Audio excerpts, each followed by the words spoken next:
Oh yeah, it's time for another movie review. Gotta get to it. Let's go. Oh yeah, I loved this movie. For a video game to movie rendition, I think this was perfect.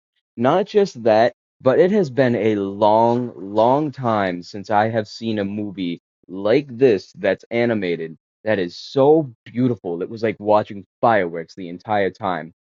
Dazzling, amazing colors.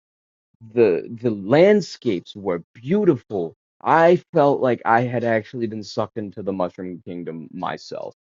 The opening scene delivers us this beautiful scene. Now I know it's a lot harder to see on my camera and this recording in the background, but dude, when me and my girl watched this together, we were both on the verge of like, holy shit, why does this almost look real? This is supposed to be an Illumination cartoon. Why does this look so real? I didn't think Illumination had this up their sleeves. I know they're good at what they do, but this is something else entirely. This is tier, top tier stuff. And not just that, but their character design, like the way the characters look, the way they act, the way they sound, all perfect. Now, I will admit I had one small nitpick with their choice of casting, and I very heavily say this. It was a nitpick. I did struggle with it the entire time I was watching the movie. For some reason, I just had a hard time enjoying it. But I'm just gonna come straight out and say it. Jack Black as Bowser. I didn't love it at first. He was the only. I love Jack Black, by the way. I grew up watching Nacho Libre, Schoolhouse Rock, School of Rock, quite a few of his movies, Tenacious D, and the Pick of Destiny. I have seen a lot of his films, and I love him as an actor. I do feel though like I'm starting to get Jack Black fatigue because it feels like he's popping up in everything, like the same way that people are getting The Rock fatigue. We've had enough of The Rock. We don't need to see The Rock anymore. And I feel really bad saying that, but I've kind of had enough of Jack Black for a little while. And I mean, other than that, like their cast was star-studded. And I know a lot of people hated on it for that, especially because we got Chris Pratt for Mario and Charlie Day as Luigi. I feel like a lot of people thought it was going to be Charles Martinet doing it the entire time. And I mean, thankfully, we got an Easter egg, a few appearances by him actually in the movie as a character named Giuseppe, because I don't know for sure, I don't know the entire lore behind Mario. I think that when Mario came out as Jumpman, he was originally known as Giuseppe, which I think is the reason why they made the original voice actor into this Giuseppe guy and had him play some random background character who looks and acts like Mario but isn't Mario. He's actively playing the game Jumpman, the one that later became Super Mario 1, 2, and 3. Speaking of which, going back to what I said earlier about how this made me want to play the game, I've been playing the game. My girl dug out her DS so we could play it on here. I also have Super Mario 1, 2, and 3 on my Wii, but unfortunately I don't have any double A's to put in my Wii remotes right now, at least not any that are charged enough to get it alive. But that aside, going back to the the not character development, the character designs and whatnot, the choices for voice actors I will say, somewhat creative. I don't think that a lot of people were ready for hearing other people do these voices, but I don't know why, because anybody who's I myself am not a Super Mario super fan. I like the games, I like the characters. I've played some of the games between the OG games. I played Super Mario Strikers. I played um I think it was Super Mario Strikers. Was that the baseball one? No, Sluggers is the baseball one. Strikers is the soccer one. I was really bad at it as a kid. It made me rage, but I have that as a core memory now. I have I would call myself a bit of a fan. And like many other casual fans, I think we weren't expecting to get somebody who wasn't Charles Martinet. But honestly, Chris Pratt didn't do a bad job trying to be Mario. And I honestly think that Charlie Day was a fantastic choice for playing Luigi. He almost perfectly encapsulates what Luigi should sound like if it's not, oh yeah, let's go, and all that. Um, like, I feel like it was overhated for no reason. And I also, going back on my complaints about Jack Black, I know why they hired him. They needed a guy who could somewhat voice act, who could act on top of that, and somebody who can sing. Because he has the part where he sings Peaches. And I I appreciate what they did there with that. But other than that, I think that was my only problem with Jack Black and their choice in casting members. They even got Keenan his name's not coming to me at the moment, but the dude from Key and Peele, he's the main Toad. Hilarious choice. I didn't know the dude could voice act. I would have never known it was him if I wasn't watching on Amazon with the X-ray feature where you can see all the voice actors and stuff. Um Anna Joy Taylor, by the way, going to the whole thing of how amazing the characters look, sound, and act. If I wasn't the loyal man, I would be in a deep cartoon crush right now for Anna Joy Taylor's Peach. And for Anna Joy Taylor too, probably.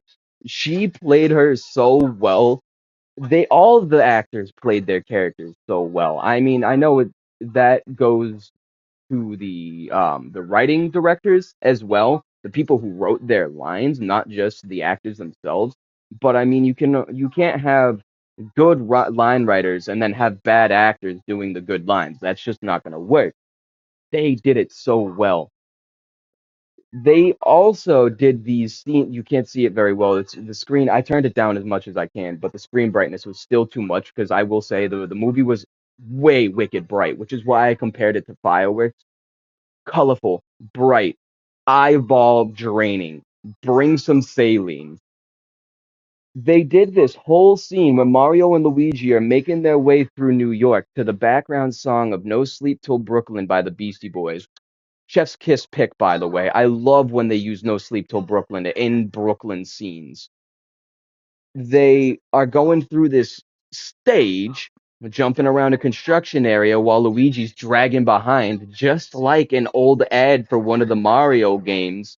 And Mario jumps over a fence, hits a flag post, slides his way down, and opens the stage for Luigi. Chef's Kiss, right next to a location called Castle Burger. I loved it. Loved it. They do this a couple different times, and I'm going to get to that in a moment too when we're talking about something that happens later. We get a really good look, and really, the movie's only an hour and a half long, and they managed to fill the entire movie with almost nothing but lore and lore filler. It was great.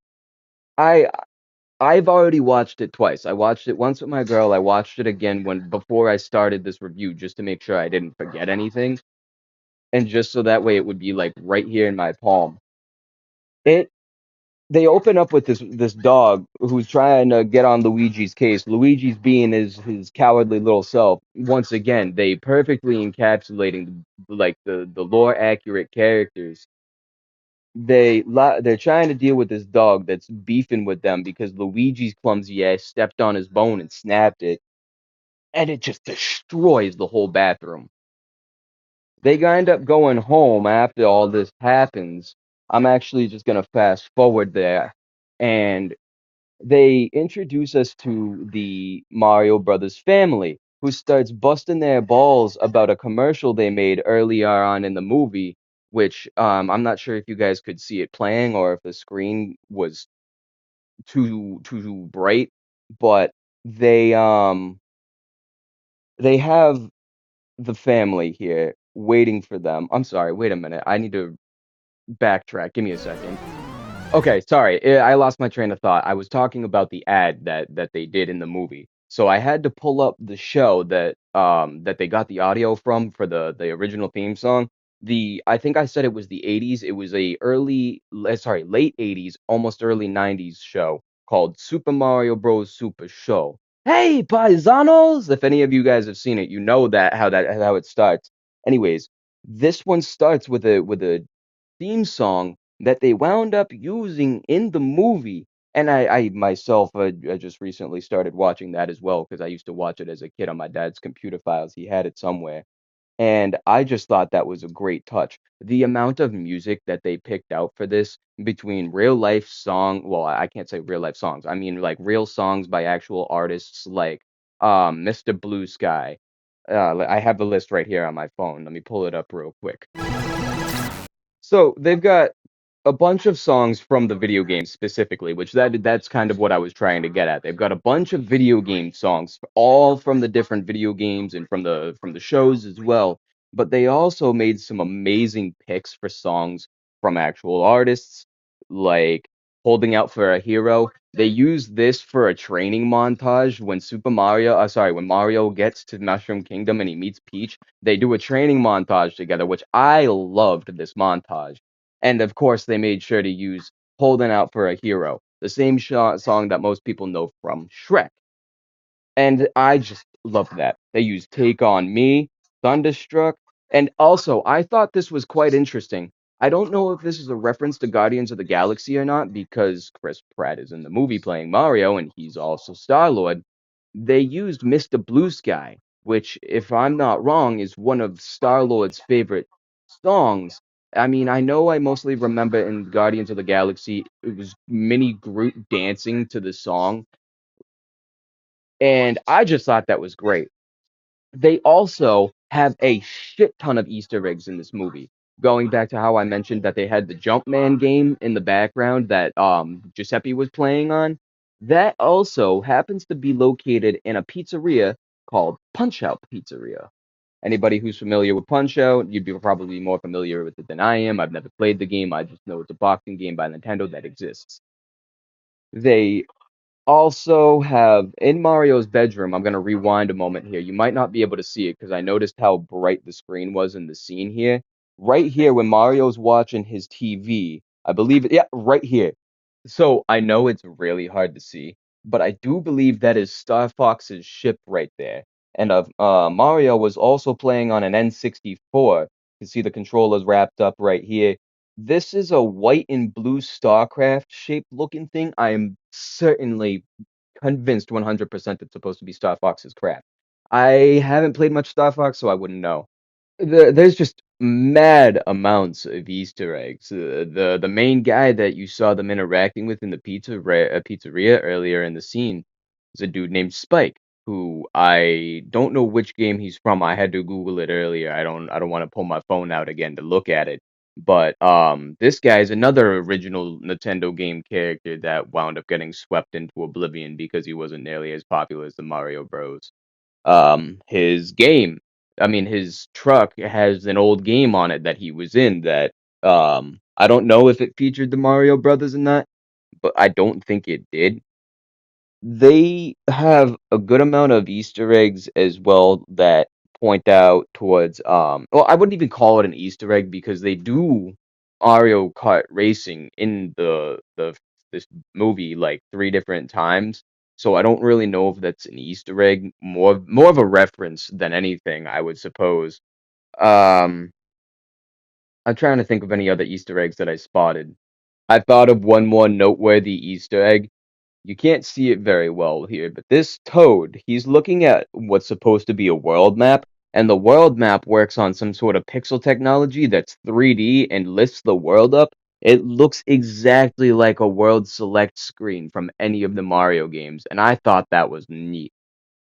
Now, I wanted to take some time to go over Mario and Luigi's family because of the cast members that were used to voice the family members, but I'm kind of running short on time here, so I'm gonna just move on to my favorite section of the movie, and that is this. It's a movie that came out 2 years ago. There's no point in spoiler warnings. It is the Mario versus Donkey Kong fight.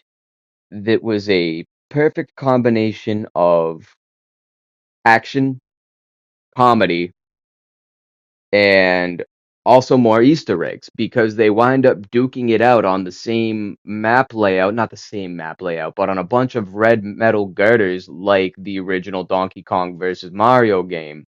And I thought that was hilarious. Not just that, but they have fucking Seth Rogen playing Donkey Kong. Hilarious. And as they're fighting, Mario was getting the absolute shit kicked out of him. Like, bad. Absolutely getting obliterated by Donkey Kong. And it was making me go, oh! Oh, jeez! Ah! The entire time because it was just that good. The choreography for this fight scene was amazing. And Mario's trying to learn the power up still, grabs a mini mushroom, pops it, not realizing what he's doing, and fucking comes running at Donkey Kong. Donkey Kong leans in and laughs at him in the classic Seth Rogen dumbass laugh. I love that. That fucking laugh he has kills me. But Mario winds up whipping his ass back. It was a lot like that scene that just came out of Fortnite not too long ago, where the bad guy was beating the piss out of the good guy, and then all of a sudden the good guy gets the power of friendship or something and just two taps the bad guy. It wasn't that bad. They didn't make it a two tap or anything. Mario just suddenly got the turnaround because he got the cat suit, and his nimble agility was too much for Donkey Kong's durability because he's bouncing around like he thinks he's Sonic or something, just pounding the shit out of Donkey Kong, scratching up his face and everything. And after they beat Donkey Kong, they play the same audio cue that starts when you load up the level. And I just, again, have to say how much I love the creative use of all the sound effects and songs and the other things from the all the Nintendo game franchises that happen to be in this game. It's almost like a Ready Player One if Ready Player One was strictly about Nintendo. Their little multiverse that they've got going on here where they just cram all the kingdoms together is great. But not to get off point, I loved the fight between Mario and Donkey Kong because throughout the movie, they have this bit of a rivalry now that they keep up back and forth. But it gets to the point where after beating up Donkey Kong, they're going to talk about the armies coming together to beat Bowser, and now Donkey Kong and Mario are fighting again because Donkey Kong's embarrassed that he lost to Mario. He's like, "Oh, I let him win," and Mario's like, "Really? Oh, why would you do that?" And he's like, "I'm gonna beat you up" or something like that. And Mario's like, "All right, buddy, let's fucking go." And Cranky Kong comes in and yells at them both and shoves them aside with his stick. I loved seeing Cranky Kong. I wish it actually made me think of Gilbert Gottfried because there's a meme of Gilbert Gottfried talking about Mr. Beast Burger and how much he hated it.